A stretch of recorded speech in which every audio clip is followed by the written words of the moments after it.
આજે 25મી ફેબ્રુઆરી 2026 નો વિધાનસભાનો દિવસ. આજે વિધાનસભાના પ્રશ્નકાળની અંદર ગૃહમંત્રીનો દિવસ હતો અને ગૃહમંત્રીના દિવસમાં મારો પ્રશ્ન ક્રમાંક 15 હતો.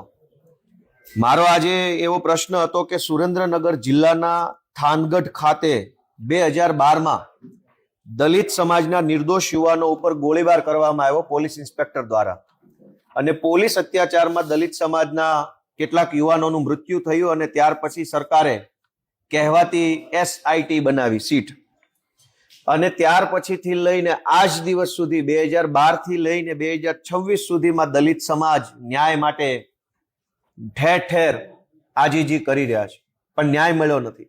આજે મેં પ્રશ્ન પૂછ્યો કે 2012માં દલિત સમાજ ઉપર જે થાનગઢમાં ફાયરિંગ થયું એમાં તપાસ સમિતિ બનાવી હતી, એનો અહેવાલ 2013માં આવ્યો. તો એ અહેવાલમાં સમિતિએ સરકારને જે કાંઈ પગલાં લેવાનું સૂચન કર્યું એ પગલાં સરકારે લીધા કે નહીં એવું મેં આજે પૂછ્યું. કેમ કે રિપોર્ટ તો 1 વર્ષમાં આવ્યો, તો રિપોર્ટમાં એવું લખ્યું પણ હશે સમિતિએ કે કયા અધિકારીનો શું દોષ છે, કોણે કેટલું ખોટું કર્યું, કોના ઉપર શું પગલાં લેવા જોઈએ, બધા જ સૂચનો, ભલામણો, અંગ્રેજીમાં રિકમેન્ડેશન, એ તપાસ સમિતિએ સરકારને 2013માં કરી, તારીખ 1/5/2013 રોજ. પછી એ સમિતિએ જે ભલામણ કરી એ ભલામણ આધારે સરકારે શું પગલાં લીધા એવું જ્યારે મેં આજે પૂછ્યું તો ગુજરાતના બહુ મોટા બોલકા ગૃહમંત્રીએ મને લેખિતમાં જવાબ આપ્યો કે સદરહુ તપાસ અહેવાલ સરકારની વિચારણા હેઠળ છે. એટલે 2013 થી લઈને 26 સુધી હજુ તો આ લોકો વિચારે જ છે. યા તો આની વિચાર શક્તિ ટૂંકી હશે, નહીં વિચારી શકતા હોય, મગજ ઓછું કામ આપતું હશે, તો જ આટલા વર્ષ લાગે ને. AI નો જમાનો આવ્યો, 3 સેકન્ડની અંદર કરોડો રૂપિયાનો હિસાબ કિતાબ AI આપણને કરી આપે છે, અને આ લોકો 13-15 વર્ષથી હજુ તો વિચારણા કરે છે કે આ અહેવાલ જે દલિત સમાજ ઉપર જે અત્યાચાર થાનગઢમાં થયો એના અહેવાલ ઉપર શું પગલાં લેવા એનો વિચાર. એટલે મને એવું લાગે છે કે આમનું નાનું મગજ કામ ઓછું કરતું હશે એટલે જલ્દી વિચારી નથી શકતા. મારો બીજો પ્રશ્ન હતો કે ગુજરાતના બહુ બોલકા અતિ બોલકા ગૃહમંત્રી એવું કહે છે કે વરઘોડા તો નીકળશે જ. આપણને એમ લાગે કે આ એક જ મહાપુરુષ છે ગુજરાતમાં, બાકી બધાને કઈ ખબર નથી પડતી. મેં આજે વિધાનસભાની અંદર 58 નંબરના ક્રમ ઉપર મારો પ્રશ્ન પૂછ્યો કે ગુજરાતની અંદર રાજકોટ સિટી, રાજકોટ જિલ્લો અને ભાવનગર જિલ્લો, આ ત્રણેય જગ્યાએ કુલ કેટલી FIR થઈ અને એમાંથી કુલ કેટલી ઘટનામાં આરોપીનો વરઘોડો કાઢવામાં આવ્યો. તો વરઘોડા તો નીકળશે જ કહેનારા કવિશ્રીએ જવાબ આપ્યો મને કે 96,221 FIR નોંધાય આખા આ રાજકોટ અને ભાવનગરની અંદર. તે પૈકી માત્ર 251 ઘટનામાં વરઘોડો કાઢવામાં આવ્યો. તો ગુજરાતના માનની વરઘોડો નીકળશે ફેમ કવિશ્રીને પૂછવા માંગીએ છીએ, કાં નો નીકળ્યો વરઘોડો બધામાં? 96,221 FIR માંથી માત્ર 251 ઘટનામાં જ વરઘોડો કેમ? એનું શું કારણ? આ 251 લોકો ઉપર કેમ એટલી બધી મહેરબાની? બાકીના જે 96,000 લોકો જે છે એનો વરઘોડો કેમ ના કાઢ્યો? કોઈ ભાજપમાંથી ભલામણ આવી, કોઈએ પૈસા દઈ દીધા તમારી પોલીસને, કોઈ ભાજપના નેતાઓના હગા હતા, કોઈ તમારા કઈ હપ્તા આપવા વાળા હતા, એવા તો શું 96,000 લોકો હતા કે જેનો વરઘોડો ના કાઢ્યો? કવિ તો એવું કહેતા હતા કે બધાના વરઘોડા નીકળશે, તમામ A to Z ના નથી નીકળ્યા. ગરીબોના નીકળ્યા, નાના માણસના, લાચાર માણસના, ફેરિયાઓ, હાવ જેનો કોઈ આધાર ટેકો ન હોય સમાજમાં, રાજનીતિમાં, ક્યાંય, એવા લાચાર માણસના વરઘોડા કાઢી રીલો બનાવી વાહવાહી લૂંટનારા કવિશ્રી વરઘોડો તો નીકળશે ટાઈપના કવિને કહેવા માંગીએ છીએ કે આ 96,000 લોકોનો વરઘોડો નહીં કાઢીને આટલી મહેરબાની કોના કહેવાથી તમે કરી?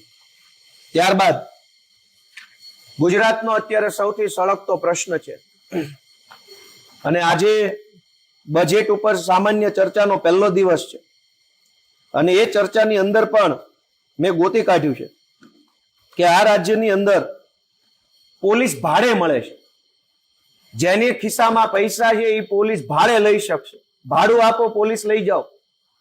દુનિયાના ઇતિહાસમાં મેં ક્યારેય નથી સાંભળ્યું કે સરકારી માણા ભાડે મળે, પણ ગુજરાતમાં મળે છે. મેં પણ પોલીસમાં નોકરી કરી છે. અહીંયા આજે મને કહેતા બહુ દુઃખ થાય છે એનું કાયદામાં શબ્દ આપ્યો છે ઓન પેમેન્ટ બંદોબસ્ત. પૈસા આપો ને બંદોબસ્ત લઈ જાઓ. હવે મારે કોઈ રાકેશભાઈ ઉપર દુશ્મની છે ને રાકેશભાઈને બે ધોકા મારવા માટે બંદોબસ્ત જોઈએ તો મને ઓન પેમેન્ટ બંદોબસ્ત આપશે? નહીં આપે. ગુજરાતમાં વીજળી કંપનીઓ અલગ અલગ અનેક કંપનીઓએ કચ્છની અંદર પોતાના સોલાર પ્લાન્ટ લગાવ્યા છે. એ સોલાર પ્લાન્ટમાં જે વીજળી પેદા થાય છે એ વીજળી ગુજરાતના અને દેશના અલગ અલગ વિસ્તારોમાં લઈ જવા માટે ગરીબ ખેડૂતોના ખેતરમાંથી મફતમાં વીજળીની લાઈન કાઢવી છે, કોઈ વળતર દીધા વગર. કરોડો રૂપિયાની જમીનને કોડીનું વળતર. 10 લાખ રૂપિયા વીઘો વાળી જમીન હોય એને વળતર આપે છે 20,000.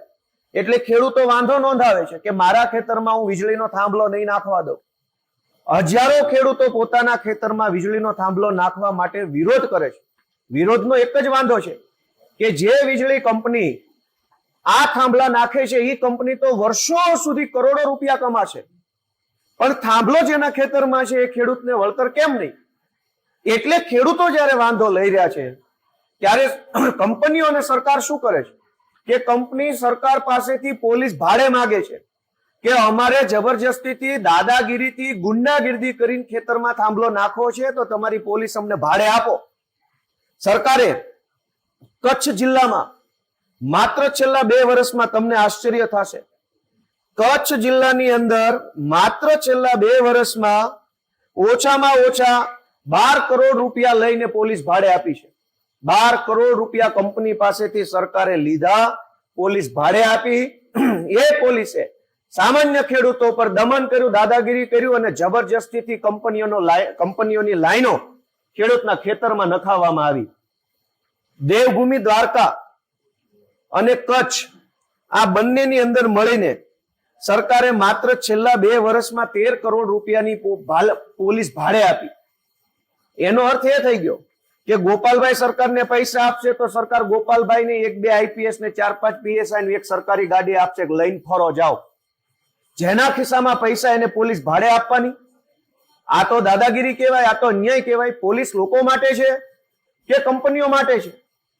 13 કરોડ જેટલા રૂપિયા લઈ અને સરકારે પોલીસ ભાડે આપવાનું જે કામ કર્યું છે એ આજે આ વિધાનસભાની અંદર જે જવાબ રજૂ કર્યો સરકારે એમાંથી સાબિત થયું છે.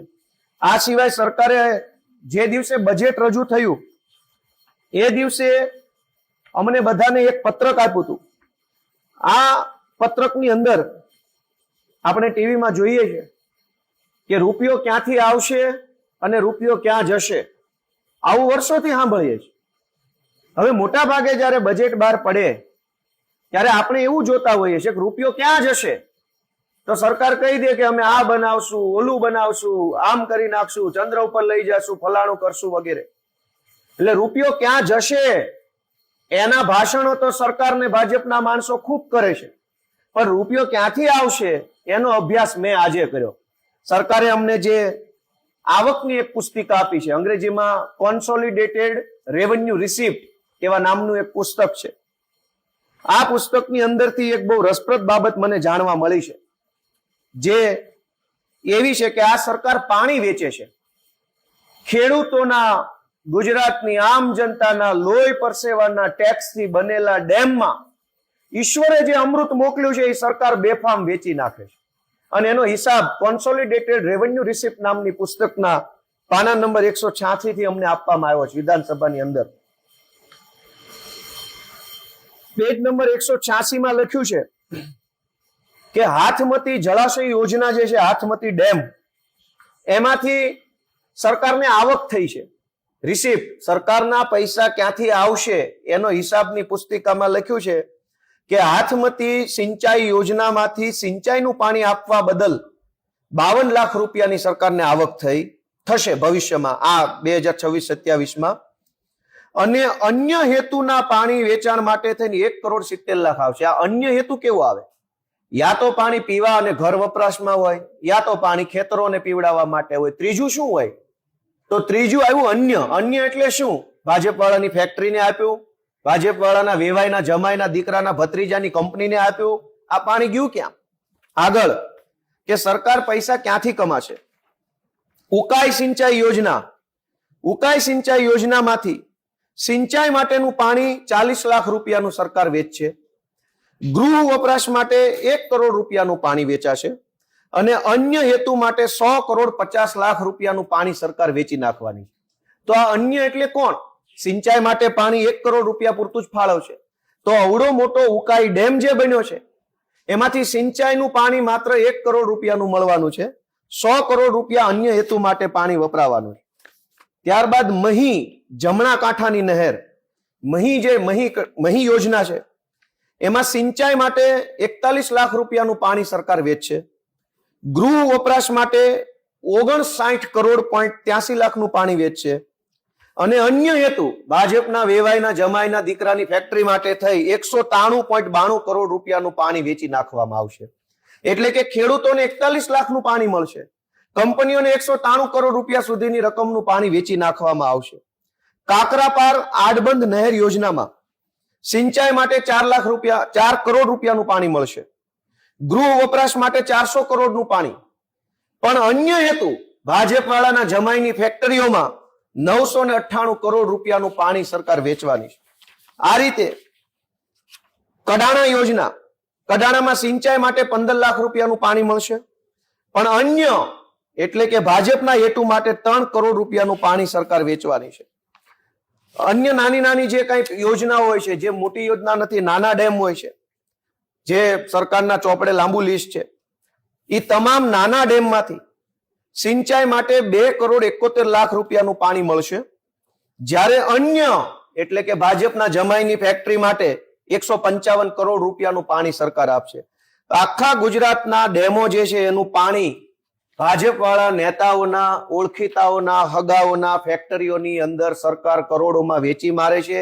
એ લેખિતમાં અમને ગૃહની અંદર નાણામંત્રીએ જે દિવસે બજેટ રજૂ થયું તે દિવસે આ ચોપડી આપેલી છે. ચોપડી બહુ મોટી છે, મેં એના કેટલાક પાનાઓ પ્રિન્ટ કરી લીધા છે. મહીની જમણા કાંઠાની નહેરમાંથી સિંચાઈ માટે 41 લાખનું પાણી મળશે, પણ અન્ય હેતુ માટે 193 કરોડ રૂપિયાનું પાણી સરકાર વેચી નાખવાની. ગુજરાતના તમામ જે મોટા મોટા ડેમ છે એ તમામ ડેમ, આમાં નામ પણ લખ્યા છે, એ તમામ ડેમમાંથી કરોડો અબજો રૂપિયાનું, હજારો કરોડો લીટર પાણી ખેડૂતોને સિંચાઈ માટે નથી મળતું, પણ મોટી મોટી કંપનીઓ, ઉદ્યોગપતિઓને પાણીના ભાવે પાણી વેચાય છે. ખેડૂતો વલખા મારે છે કે અમારા ખેતરે પાણી મોકલો, તો ખેડૂતોના ખેતરે પાણીની યોજના આવે છે. સૌની યોજના, સુજલામ સુફલામ યોજના, બોરીબંધ યોજના, ખિસ્સા ભરો યોજના, ખિસ્સા ખાલી કરો યોજના આટલી બધી, પાણીનું એક ટીપું ખેડૂતના ખેતરે આવતું નથી. સરકારે આ નાણાં વિભાગ તરફથી આ પુસ્તિકા જે આપવામાં આવી, એમાં એમનો ભાંડો ખુલ્યો છે કે આ લોકો આવી રીતે નદીઓના પાણી, ડેમના પાણી પોતાના મળતિયાઓને વેચી નાખે છે. એ સિવાય જ્યારે હું અભ્યાસ કરતો હતો બજેટની પુસ્તિકાનો, ત્યારે મને જાણવા મળ્યું, મેં તમને કીધું એમ કે પૈસા વપરાશે ક્યાં, એ તો બધાય ભાજપ વાળા બોલે છે ભાષણમાં, આવશે ક્યાંથી એનો અભ્યાસ આજે મેં પહેલી વખત ગુજરાતમાં મને એવું લાગે છે કર્યો છે. કેમ કે આ લોકો ભાજપ વાળા કહેતા નથી ક્યાંથી આવશે. ગુજરાતની સરકારે અમને કોન્સોલિડેટેડ ફંડ રેવન્યુ રિસિપ્ટ નામની એક પુસ્તિકા આપી છે, જે અંગ્રેજી ગુજરાતીમાં છે. આ સરકારે આપેલી ચોપડી છે. એના પાના નંબર 2 ઉપર લખ્યું છે કે આખા ગુજરાતમાંથી 45,412 કરોડનો વેરો ખંખેરી લેવા માંગે છે સરકાર. આ 2026-27 માં. અને ગયા વર્ષે કેટલો ખંખેરવાનો અંદાજ હતો? 54,218 રૂપિયા, 54,218 કરોડ રૂપિયાનો વેરો 2025-26 ના વર્ષમાં ઉઘરાવાનો હતો. તેમાંથી 42,569 કરોડનો વેરો ઉઘરાયો. આવતા વર્ષે 45,000 નો વેરો ઉઘરાવીને રૂપિયા કમાવા માંગે છે. એ વેરા ઉપર 250 કરોડ રૂપિયાનું વ્યાજ સરકાર ઉઘરાવીને પૈસા ભેગા કરવા માંગે છે. એની વ્યાજ ઉપર દંડ 75.50 કરોડનો સરકાર દંડ લે છે. સરકારની કમાણીના રસ્તા જુઓ કે 4 લાખ કરોડનું બજેટ, પણ એ 4 લાખ કરોડ ક્યાંથી આવશે? જનતાનું લોહી ચૂસીને દંડ, વેરો, કર. બીજું કે સરકાર આવતા વર્ષમાં ક્યાંથી પૈસા કમાશે, તો એનો હિસાબ આપ્યો છે કે ખેતીના હેતુ માટે નવી શરતમાંથી જૂની શરત સરકાર જે લોકો કરાવવા જશે એની પ્રીમિયમમાંથી 144 કરોડ રૂપિયા સરકાર ખંખેરી લેશે. જે લોકો જમીન વેચવા જશે અને જમીન વેચવા માટે નવી શરતમાંથી જૂની શરત કરાવશે તો પ્રીમિયમમાંથી 2000 કરોડ રૂપિયા સરકાર ખંખેરી લે. જમીન મારી, માલિક હું, વેચવાની મારે, લેવાની તમારે, અને 2000 કરોડ રૂપિયા દેવાના ભાજપવાળાની જોડીમાં. કરો કલ્યાણ. તમારે જમીન વેચવી હોય તો સરકાર 2000 કરોડ રૂપિયા તમે જે વેચશો એમાંથી પ્રીમિયમ પેટે કમાશે એવું લખીને આપ્યું છે. આ બધો સંભવિત અંદાજ છે. એટલે 2000 કમાય અને 2500 કરોડ કમાય. જમીન માપણી આખા ગુજરાતની અંદર અત્યારે ગંભીર મુદ્દો બનીને આવ્યો છે. હજારો ખેડૂતો જમીન માપણીના કારણે હેરાન થઈ રહ્યા છે. સરકાર જમીન માપણીની જે અરજીઓ થાય છે એમાંથી 50 કરોડ રૂપિયા આવતા વર્ષે કમાશે ને 71 કરોડ રૂપિયા ગયા વર્ષે કમાણા. જમીન માપણીમાંથી પણ કમાઈ લેવું છે. ચૂસી લ્યો ભાઈ, ચૂસાય એટલું. કોણ પૂછવા વાળું છે? બહુ મોટી બહુમતી છે. બીજી વાત કે આ 4 લાખ કરોડ રૂપિયા સરકાર કમાશે ક્યાંથી? તો આમાં પાના નંબર 20 ઉપર લખ્યું છે કે સરકારી પડતર જમીન વેચીને આવતા વર્ષે 352 કરોડ સરકાર કમાશે. ગયા વર્ષે 214 કરોડની જમીન વેચી, એની પહેલાના વર્ષે 302 કરોડની જમીન વેચી, એની પહેલાના વર્ષે 200 કરોડની જમીન વેચી. આ તો બાપ દાદાની પેઢીઓ ખાલી કરી નાખીને વિકાસ કરવાની વાત છે. કયો એવો દીકરો હોય બાપાની જમીનો વેચીને વિકાસ કરે ને? એવા દીકરાને કોણ શાબાશી આપે? 4 લાખ કરોડનું બજેટ પણ જમીનો વેચીને. લાખના 12,000 કરવાનું બજેટ છે. હજુ આગળ વધીએ કે આ 4 લાખ કરોડ સરકાર કમાશે ક્યાંથી? તો સ્ટેમ્પમાંથી કમાય છે. જ્યુડિશિયલ સ્ટેમ્પમાંથી 141 કરોડ સરકાર કમાશે આવતા વર્ષે. ગયા વર્ષે 122 કરોડ કમાણા, એના પહેલાના વર્ષે 115 કરોડ રૂપિયા સ્ટેમ્પમાંથી બટકી કરી લીધી. નોન જ્યુડિશિયલ સ્ટેમ્પ આ સૌથી અઘરો વિષય છે કે આપણને કંઈ પણ કરવું હોય તો એમાં સ્ટેમ્પની જરૂર પડે. ગુજરાતની સરકાર આવતા આખા વર્ષમાં 18,283 કરોડ રૂપિયા સ્ટેમ્પમાંથી કમાઈ જશે. ગયા વર્ષે 17,277 કરોડ રૂપિયા સ્ટેમ્પમાંથી કમાણા, એની પહેલાના વર્ષે 14,958 કરોડ રૂપિયા સ્ટેમ્પમાંથી કમાણી કરી લીધી. તમે જાગો તો ટેક્સ, હુવો તો ટેક્સ, સ્ટેમ્પ લો તો ટેક્સ, જમીન વેચો તો ટેક્સ, ન વેચો તોય ટેક્સ, જમીન વગરના હો તોય ટેક્સ. ખાલી ને ખાલી જો કોઈ ટેક્સ ફ્રી કમાણી ગુજરાતમાં વધી હોય તો 2 નંબરના રૂપિયા છે. નીચેથી લાંચ આપો, કોઈ ટેક્સ લાગતો નથી. ઉપર ગયા તો બધું ટેક્સ છે. અને પછી કહેવાનું કે 4 લાખ કરોડ રૂપિયાનું મોટું બજેટ આવે જ લોકોના ખિસ્સા ખાલી કરીને. ત્યારબાદ સૌથી મહત્વનો વિષય કે સરકાર કેવી કાળી કમાણી આપણી પાસેથી કરે છે. સરકાર દારૂમાંથી પૈસા કમાય છે. ગુજરાતની દારૂબંધી હોવા છતાં પણ મને લેખિતમાં આપ્યું છે સિંગલ માલ્ટ એમાંથી 213 કરોડ રૂપિયા કમાય. એમાંય વિભાગ પાડ્યો છે બિયરમાંથી કેટલા, દારૂમાંથી. એટલે વ્યવસ્થિત આંકડો આપ્યો છે. કમાણી કાળી, ઉપરથી દારૂની, પણ આંકડો સાચો. 264 કરોડ રૂપિયા સરકાર આવતું આખું વર્ષ દારૂમાંથી કમાશે.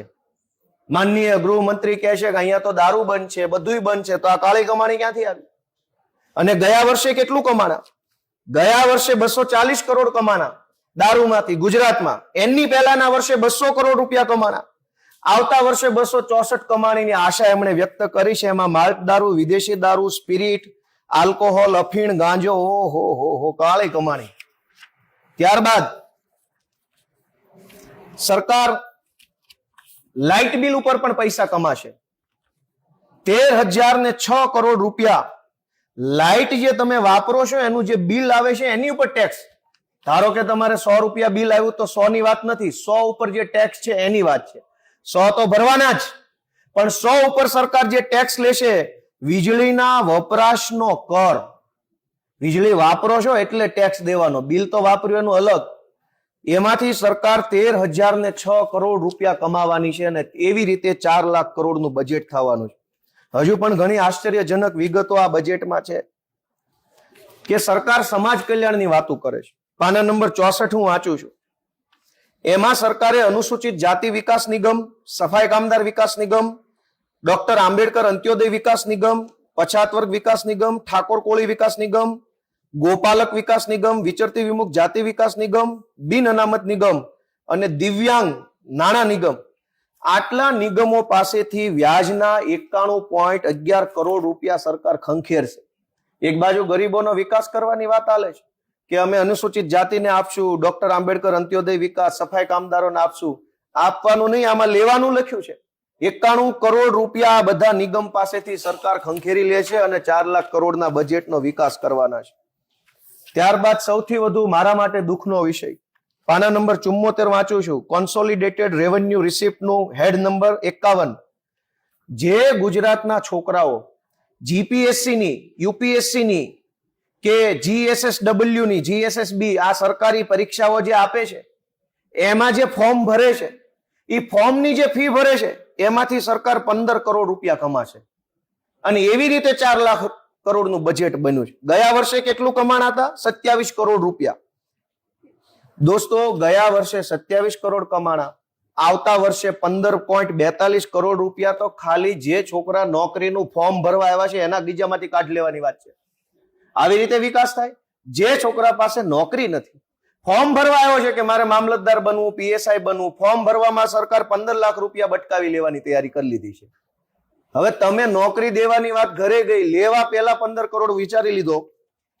ત્યારબાદ સૌથી મોટી વાત કે આવતા વર્ષે મેં તમને હમણાં જ આંકડો આપ્યો કે પોલીસ ભાડે આપી અને પોલીસ ભાડે આપીને ખાલી કચ્છ અને ખાલી દ્વારકા આ 2 જિલ્લામાં સરકારે 13 કરોડની પોલીસ ભાડે આપી. પહેલાના જમાનામાં પોલીસ ખાતાનું બેન્ડ જ ભાડે મળતું. ગમે ત્યાં લગ્ન પ્રસંગ હોય તો પોલીસ બેન્ડને પૈસા ભરો તો વગાડવા આવતા પોલીસના યુનિફોર્મમાં. બીજું કઈ ભાડે મળતું નહીં. હજુ તો પોલીસ ભાડે આપવાનું ચાલુ કર્યું છે. અને આવા ગૃહમંત્રી રહેશે તો મને એવું લાગે છે કે પીએસઆઈ ને ગામના લગ્નમાં નાચવાય મોકલશે. 2000 રૂપિયા ભાડું લઈને પીએસઆઈ નચાવો હોય તો 2000, એસપી નચાવો હોય તો 10,000. આ ધંધા કરવાના ગુજરાતમાં? પોલીસ ભાડે આપવાની? કાલ ગોપાલભાઈ જેવો કોઈ માણસ આવે મગજ છટકેલું હોય કે મારે એસપી ભાડે લાવવો છે, લગ્નમાં નચાવો છે મારા દીકરાના, યુનિફોર્મ પહેરીને 4 એસપી મોકલો, તરત હર્ષ સંઘવી કહેશે કે 1.5 કરોડ રૂપિયા ડિપોઝિટ ભરો, 3 એસપી નાચવા મોકલી દો. આવું હોય? આ ચોપડીની અંદર સરકારે સ્પષ્ટ લખ્યું છે પાના નંબર 76 ઉપર કે અન્ય પક્ષકારોને પૂરી પાડેલી પોલીસ પેટે, એટલે કે આખા વર્ષમાં પોલીસ ભાડે આપીને સરકાર 880 કરોડ રૂપિયા કમાશે. આ અંદાજ મૂક્યો છે એને. અને ગયા વર્ષે કેટલી કમાણી થયેલી? ગયા વર્ષે 800 કરોડ, એની પહેલાના વર્ષે 669 કરોડ. દર વર્ષે પોલીસ ભાડે આપીને 800 કરોડ રૂપિયાની કમાણી ભાજપની સરકાર કરી રહી છે. અને પછી એમ કે છે અમે 4 લાખ કરોડનું બજેટ લાવ્યા. તમે આ કોને પોલીસ ભાડે આપો છો? 880 કરોડ રૂપિયાનું પોલીસ ભાડે આપશે આવતા આખા વર્ષમાં, ને એમાંથી કમાણી કરશે. આ પાના નંબર 76 ઉપર લખ્યું છે. અને આવી કમાણી કરીને ગુજરાતનો વિકાસ, ગુજરાતમાં શિક્ષણની શું હાલત છે? પાના નંબર 103 એમાં સરકારે લખ્યું છે કે શિક્ષણ કર પેટે સરકાર 803 કરોડ રૂપિયા વસૂલ છે, જેમાં પ્રાથમિક શિક્ષણ કર પેટે 656 કરોડ રૂપિયા ઉઘરાવશે, માધ્યમિક શિક્ષણ પેટે 29 કરોડ રૂપિયા ઉઘરાવશે, યુનિવર્સિટી અને ઉચ્ચ શિક્ષણ પેટે 69 કરોડ રૂપિયા ઉઘરાવશે. એમ કરીને આખા વર્ષમાં શિક્ષણ આપવાના બદલે શિક્ષણના નામે 803 કરોડ રૂપિયા બટકાવશે અને કહેશે કે વિકાસ થઈ ગયો. અને છેલ્લે 1-2 વાત કે પાના નંબર 111 આરોગ્યની સેવા સરકારે પૂરી પાડી છે એ બદલ દર્દીઓ પાસેથી 1045 કરોડ રૂપિયા સરકાર વસૂલ કરશે. ગયા વર્ષે 950 કરોડ વસૂલ કર્યા, એની પહેલા 302 કરોડ વસૂલ કર્યા. આવતા વર્ષે 1045 કરોડ રૂપિયા આ ગુજરાતની ભાજપની સરકાર દર્દીઓ પાસેથી આરોગ્યની સેવા પેટે ખંખેરી લેવા માંગે છે. અને છેલ્લે કે ખેડૂતોને પણ લૂંટવામાં બાકી રાખવાના નથી, કેમ કે બધાને લૂંટ્યા અને ખેડૂતને જો ભાજપ ન લૂંટે તો અન્યાય ગણાય. બિયારણ વેચાણના નામે સરકાર 11.39 કરોડ રૂપિયા લૂંટી લેશે. ખાતર અને રાસાયણિક ખાતરના વેચાણ પેટે 14.16 કરોડ રૂપિયા સરકાર ખેડૂતો પાસેથી લૂંટી લેશે. અને આવી રીતે છોડનું રક્ષણ, ખેતી ફાર્મ, બિયારણ, ખાતર, દવા, ટ્રેક્ટરના નામે સરકાર 1192 કરોડ રૂપિયાનું ગુચ ખેડૂતોનું મારશે. અને આવી રીતે જીપીએસસી ના નામે, ખેડૂતને બિયારણના નામે, નદીઓના પાણી વેચીને, દારૂ વેચીને, આબરૂ વેચીને ભાજપ વાળાની 4 લાખ કરોડ રૂપિયા કમાય અને ગુજરાતનો વિકાસ કેવો કરશે એનો પણ મેં અભ્યાસ કર્યો. કે આ 4 લાખ કરોડ રૂપિયાનું બજેટ જાહેર થયું એટલે મને એમ થયું કે આ 4 લાખ કરોડ રૂપિયા જનતા પાછળ વપરાઈ જવાના હશે. પણ મેં મોડી રાત સુધી અભ્યાસ કર્યો તો મારે ત્યાં આંખો ખુલી કે આ 4 લાખ કરોડ રૂપિયામાંથી 1,07,000 કરોડ રૂપિયા સીધે સીધા સરકારી માણસોના પગાર અને પેન્શનમાં નીકળી જશે. એટલે 4 માંથી વધ્યા 3 લાખ કરોડ માંથી 43,000 કરોડ રૂપિયા સરકારે જે લોન લીધી છે એ લોનના પેમેન્ટ આપવામાં નીકળી જશે. કુલ મળીને આ 4 લાખ કરોડ રૂપિયામાંથી 1,07,000 કરોડ રૂપિયાનું જ સરકાર કેપિટલ એક્સપેન્ડિચર એટલે કે ઇન્ફ્રાસ્ટ્રક્ચર ઉભું કરવા માટે વાપરશે. એટલે કે બજેટ 4 લાખનું, એમાં પગાર 1 લાખનો, લેણું 1 લાખનું, પાછા દેવાના 43,000, જેટલા વધ્યા એટલા કોના દીધા ને કોના લીધા. અને છેલ્લી વાત કે ગુજરાતના મહત્વના 5 વિભાગો છેલ્લા 3 વર્ષથી અંડર પરફોર્મ કરે છે. બહુ ગંભીર વિષય છે કે કૃષિ વિભાગમાં છેલ્લા 3 વર્ષમાં જે કાંઈ બજેટ ફાળવ્યું એ બજેટ 100% વપરાયું નથી. 2023-24 માં 15% ઓછું બજેટ વાપરી શકાયું. સરકારે વાપરવા 100 રૂપિયા આપ્યા કૃષિ વિભાગને, પણ કૃષિ વિભાગ દર 100 એ 15 રૂપિયા ઓછા વાપરી શકે. એટલે કે પૈસા છે, વાપરનારા નથી. કૃષિ વિભાગમાં છેલ્લા 3 વર્ષની એવરેજ જોઈએ તો 12 થી 15% માઇનસમાં વપરાશ થાય છે, ઓછો વપરાશ થાય, પૈસા છે વાપરાતા નથી. શિક્ષણ વિભાગમાં છેલ્લા 3 વર્ષથી એવરેજ 5 થી 8% માઇનસ વપરાશ છે. ઉર્જા વિભાગમાં છેલ્લા 3 વર્ષથી 20% માઇનસ વપરાશ ચાલે છે. સિંચાઈ વિભાગમાં છેલ્લા 3 વર્ષથી 20% માઇનસ વપરાશ ચાલે છે. સરકાર બજેટ ફાળવી દે છે, પણ એ ફાળવેલું બજેટ પૂરું વપરાતું નથી. આ વખતે સરકારે જાહેર કર્યું કે કૃષિ વિભાગ માટે 24,000 કરોડ રૂપિયા વપરાણા. કેટલા? 16,000 કરોડ રૂપિયા. એ નહીં બોલે, કેમ કે એવું બોલે તો ખુલ્લા પડી જાય એમ છે. ફાળવા મોટા મોટા રૂપિયા, વપરાણા કેટલા? તો કે આટલા. એનો અર્થ એવો થયો કે હું મારા દીકરાને 1.5 લાખ કરોડ રૂપિયા વાપરવા આપું અને 20 રૂપિયાનો મસાલો લઈને પાછો આવે એવી વાત છે. તો જયારે હું બોલું કે મારા દીકરા માટે ગોપાલભાઈ ઇટાલિયાએ પોતાના દીકરાને 1.5 લાખ કરોડ રૂપિયા આપ્યા, વાપર્યા કેટલા? તો કે 20 રૂપિયાનો મસાલો, 10 રૂપિયાની પાણીની બોટલ અને 15 રૂપિયા નાસ્તાનો ભાડું, આટલું વાપરીને આવ્યો છે. તો શું મતલબ છે મોટી મોટી જાહેરાતોનો? દરેક વિભાગની એટલી ખરાબ હાલત છે કે આ દરેક વિભાગ પાછળ કરોડો રૂપિયા ફાળવવામાં આવે છે, વપરાતા નથી. શું કામ નથી વપરાતા? તો કે સરકાર પાસે સ્ટાફ જ નથી. સરકારે ખેડૂતો માટે જે પૈસા નાખ્યા બજેટમાં, એ પૈસા કોણ વાપરશે? એ પૈસા સરકારી ઓફિસના માધ્યમથી જનતા પાસે જવાના, પણ સરકારી ઓફિસમાં સાહેબો જ નથી. હવે વિધિની વક્રતા જુઓ. અને ભાજપ વાળાનું નાનું મગજ એમ કામ કરતું બંધ થઈ ગયું છે, કેમ કે 13-14 વર્ષથી થાનગઢના રિપોર્ટ ઉપર હજુ વિચારણા હાલે છે. એક બાજુ સરકારી સ્ટાફ નથી, પણ સરકારી સ્ટાફના પગાર પેટે 1,07,000 કરોડનો ખર્ચો થઈ રહ્યો છે. એનો મતલબ એવો કે ખુરશી ખાલી છે ને પગાર ચાલુ છે. શું કામ? તો કે વિકાસ ચાલુ છે. તો આ બજેટની વાસ્તવિકતા આજે મારા આપના સમક્ષ રજૂ કરવાની હતી. આપ સૌનો ખૂબ ખૂબ આભાર.